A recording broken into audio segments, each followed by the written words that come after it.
down and interviewed a gangbanger one time who was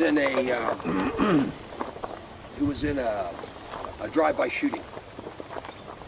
And I asked him, you know, why do you guys turn the gun like this when you shoot? And he looked at me squared, no smile on his face. He looked at me and goes, gun don't rise. Follow along. What I'm gonna do, and I'm not gaming this. You're gonna see what happens. I'm gonna place a round in the orange dot at various cans. Then I'm just gonna let the recoil go. Wherever it bottoms out, settles out, whatever, I'm gonna fire the next shot. And I want you guys to see for yourself. Now, this doesn't mean you can't fight recoil. What I'm telling you is you're working too hard. So follow along.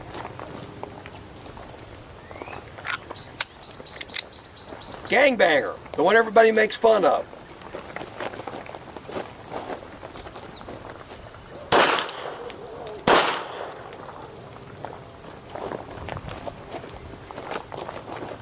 The police can't, the one everybody uses. Oh. Upright. And then turn to the side like I see Bob Vogel do it. Ooh.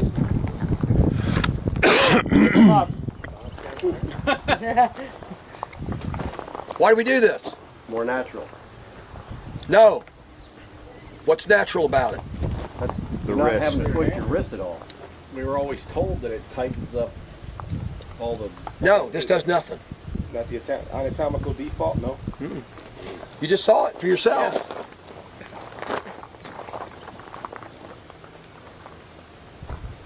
Locks the wrist, nope. Locks the arm, nope. Doesn't do any of those things. Oh, brings the gun over in front of your eye. But then how come we don't shoot like this with two hands?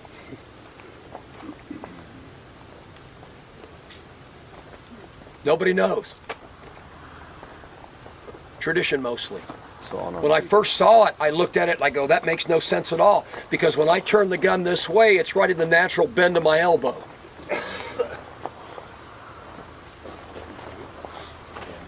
Turn the gun like this, I take that out.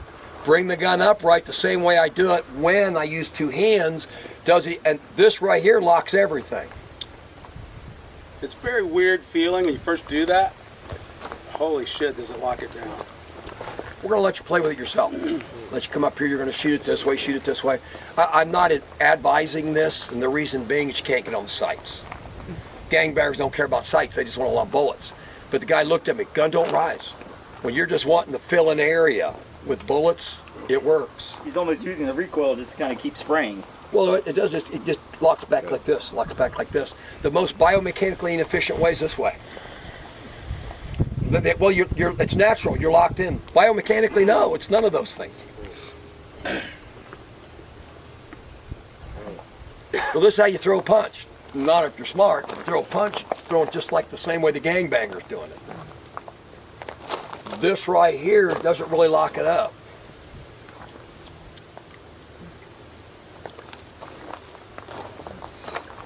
Just saying. What is it Pat McNamara calls it? Institutional inbreeding. Because we just keep doing the same thing over and over again. Nobody seems to know why. Of course, I went along with it. I was just a young cop, young firearms instructor. I was nobody. And then when I started getting a little bit of notoriety and less caring what people thought, I'm like, that's bullshit, man. That don't make any sense at all. And again, if it was so good, why aren't we shooting like that with two hands?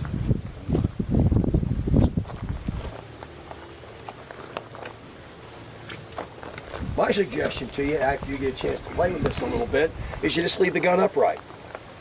It does a better job of locking it up, and it's just continuity of action between your one hand and your two hand.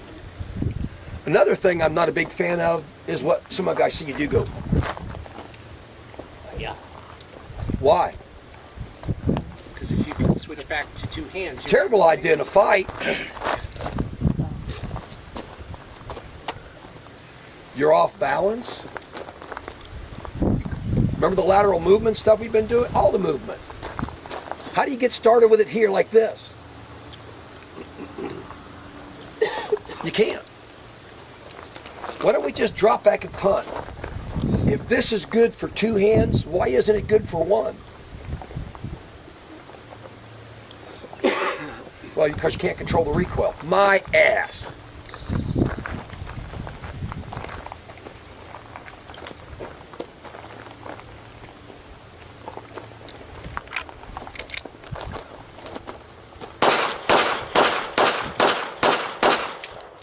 What do you mean you can't control the recoil? Who says? Now, you can turn the gun that way. It doesn't mean you can't bring the gun back down. You can, but you're working harder. And you're actually creating a body position, an arm position that's not consistent with anything else you're doing. Yeah, it gets the body in behind it for recoil control in a competition. Terrible idea to fight. Primary hand-only shooting happens very frequently, a lot. Fortunately for most of us, offhand-only shooting is rare. Thank God. Thank God. Thank God. Thank God. You're going to see today, we're going to teach that a little bit differently. And again, it's due to my research. Let me ask you something. You've probably all had those techniques when you're changing the hand from your primary to your secondary hand. You know, you do that open hand and put it in, or you neck down and do that. If your hand is so capable of doing that, why are you changing it? That's just a range safety thing. Why are you going to your left hand at all if your right hand can do that? No, the changing of the hands is completely just a range safety thing. It's a competition related thing, because they require you to change hands for courses of fire, and that I get. I don't care about that at all. I get that.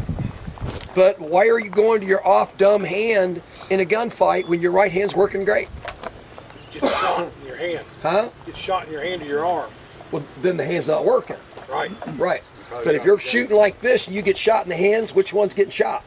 Both of them. Probably second. Probably your left first.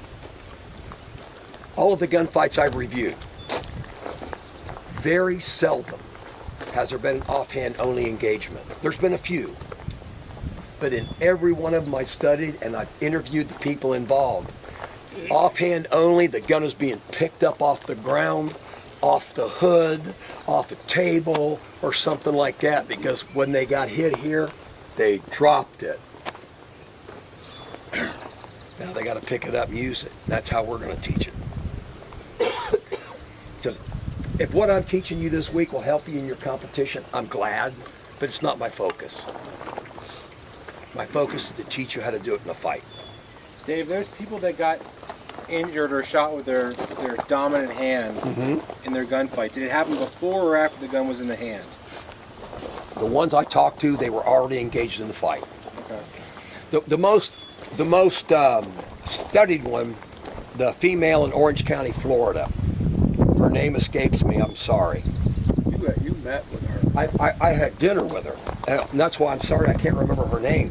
But that was the one. This is why you got to do all that offhand training, and you got to be reaching around and drawing from the holster and putting it between your knees and changing hands and all that.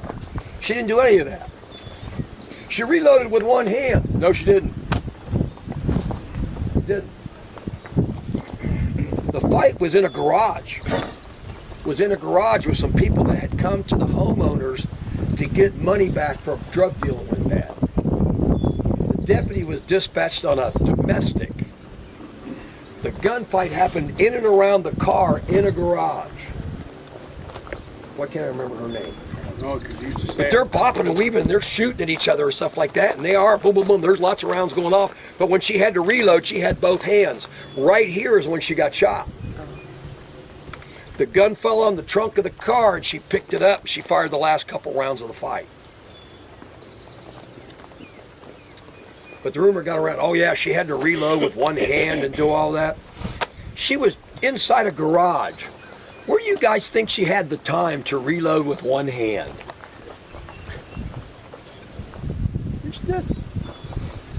We had we had a guy get into a shooting at a gas station off duty, and it ended up being he was shooting strong hand only. He took a round through the pinky, hit the gun, shot the magazine out of the magazine bottom out. Yeah.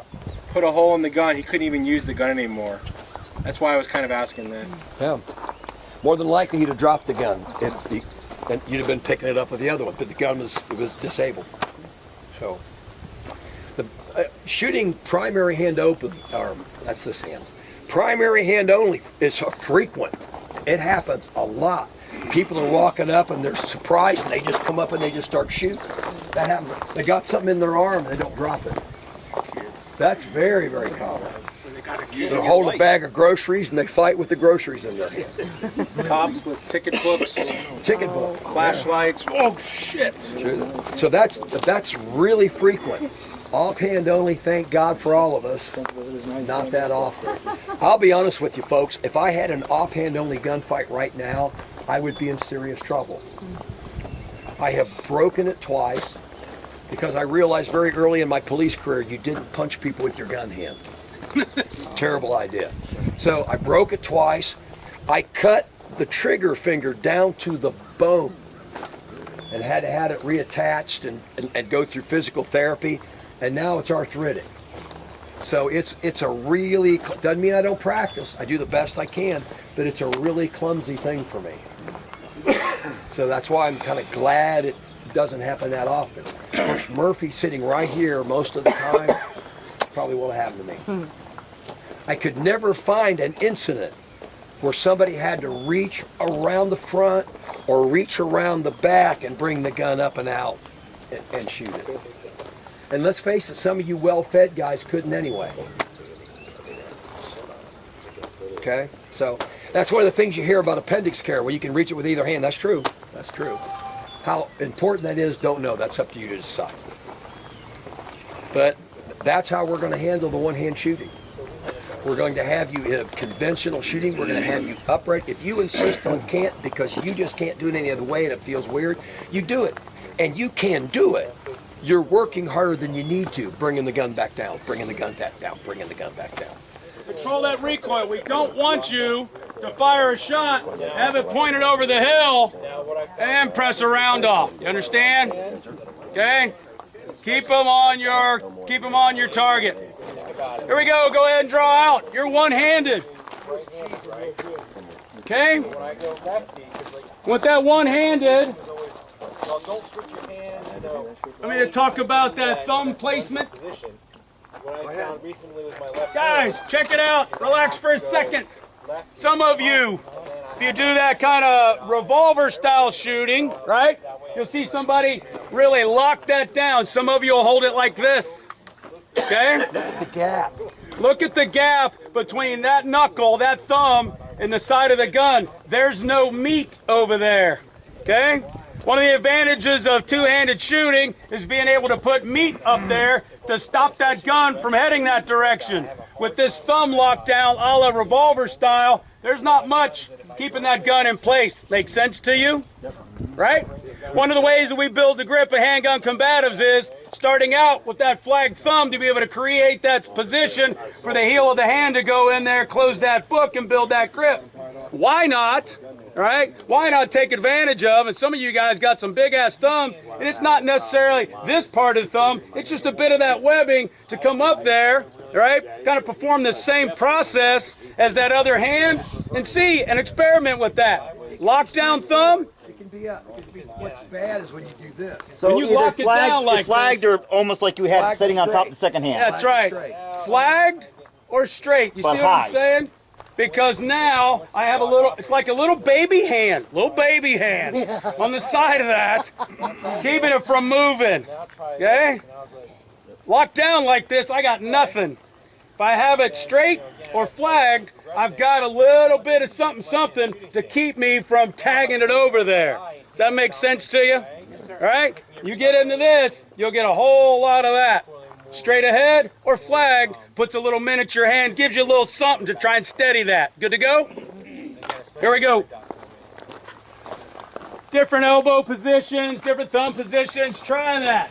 Okay? Keep it on your target. Remember, that support hand. Tuck it in there. Get it curled up. Get it kind of locked in. The other thing is, you could be near somebody you have to shoot that is loved by some other asshole. And you got that arm hanging out to the side, there's a very good, hey, don't shoot him. Very good possibility you get yanked. So tuck that arm away. Here we go. Don't give him a flag to grab. Ready? On your own. 2 or 3 shots from each of those positions. Shoot!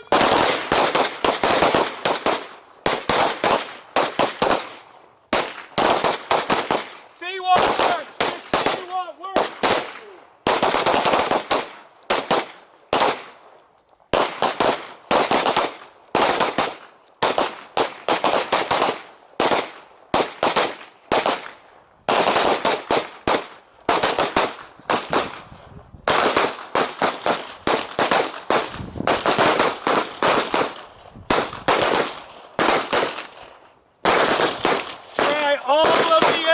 Position underneath, walked around, sideways, try them all, think about it, locked underneath, canter, flat, thumb up, thumb straight, thumb, try it all.